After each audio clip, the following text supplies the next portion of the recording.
Hello friends, this is Bhavna Thakkar. Today we are going to talk about range and progression in Kotlin. What is a range? Range is basically a closed interval. So it has two endpoints, the start and end. Why learn about range in Kotlin? If you are an Android developer coming from Java background, you are very used to this kind of looping in Java. For loop with integers, say I equals to 1 less than or equals to 5 I plus plus, and this is going to print the numbers 1 to 5 on your screen.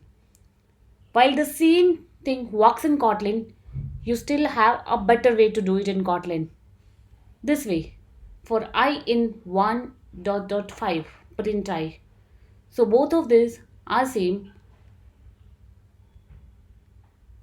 In Kotlin, when you use double dot operators, the first and the last element both are inclusive in the range. 1 and 5 both will be included while looping. When you want to iterate the numbers in the reverse order, you use down to operator. So from 5 you want to go to 1, so you use down to operator. Here again both 5 and 1 are included. This is going to print 5, 4, 3, 2, 1. Use until when you want to exclude the last element. 1 until 5 is going to print 1, 2, 3, 4, but it's not going to print 5. It's going to exclude the last element. You can also use reversed function. So when I say reversed, it's going to print me 5, 4, 3, 2, 1. In all the examples that we have seen so far, we did not specify the step. Along with the range, you can also specify the step in Kotlin. This way.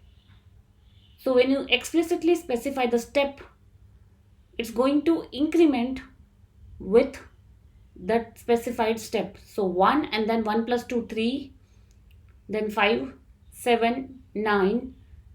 11 is not going to be printed because it knows it's outside the range.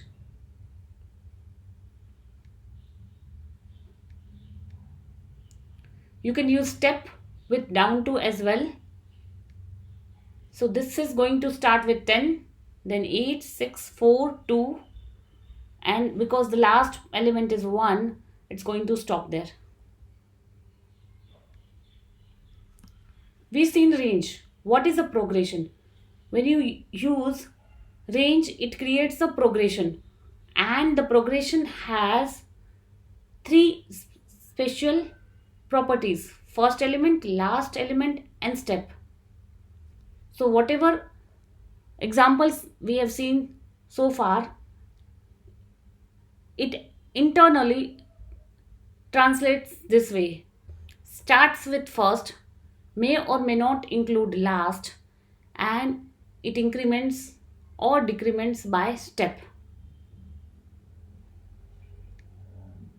Progressions implement iterable, and hence they can be used with functions like map, filter, etc. So what you can do is, like, you can use filter operation this way. So it is not going to print the entire range from 1 to 8, but the output of the filter operation. And guess what it's going to print? It's going to print even numbers between 1 to 8. That's it, folks, for today's session on ranges and progressions. See you in my next tutorial.